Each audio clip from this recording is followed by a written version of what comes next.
Es ist nicht alles Gold, was glänzt. Deshalb liegt in der Bezeichnung Glitter Rock bereits ein gewisses Werturteil und das meiner Meinung nach zu Recht.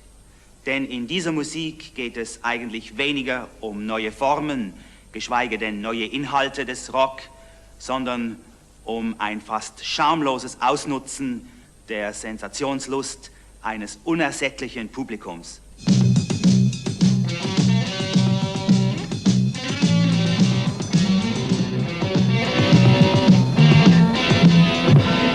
The minstrel in the gallery, down upon the smiling faces, he met the gazes, observed the spaces in between the old man's cactus. Then he threw away his looking glass, saw his face and held one.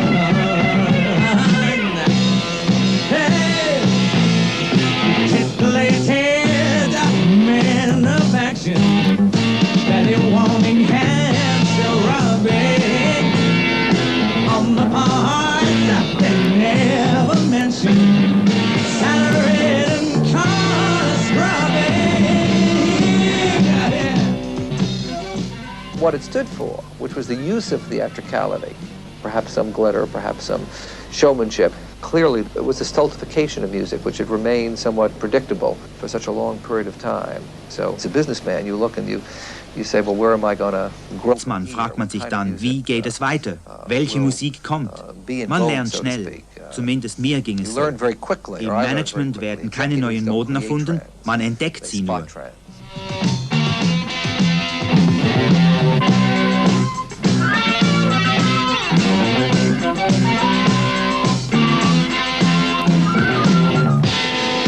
Pacified, but now be suffering in the bleeding one-line jokers, Sunday paper, backgammon players, family scorn and women haters.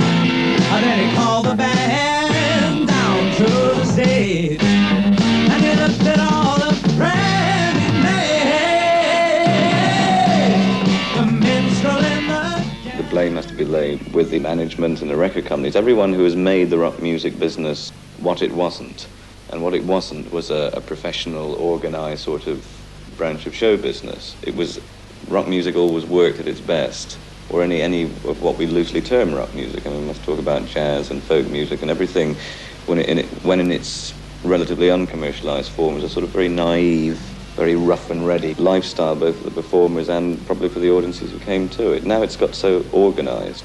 The audiences have come to expect a better standard of performance, better quality of lighting and sound and staging.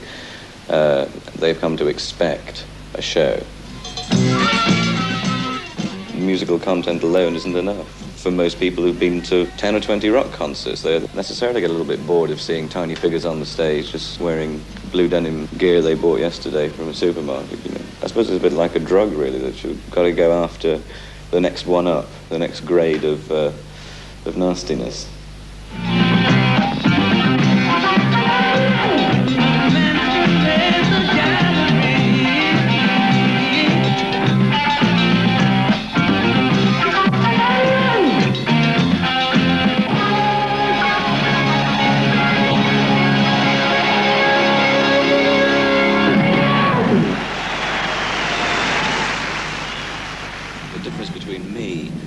David Bowie is that he, right the way through, takes it, or appears to take it all very seriously. He has to do to carry it up, whereas I don't. I go on, and when I have to change into a silly jacket or a silly pair of clothes, I mean, I apologise to the audience for wearing this gear, you know.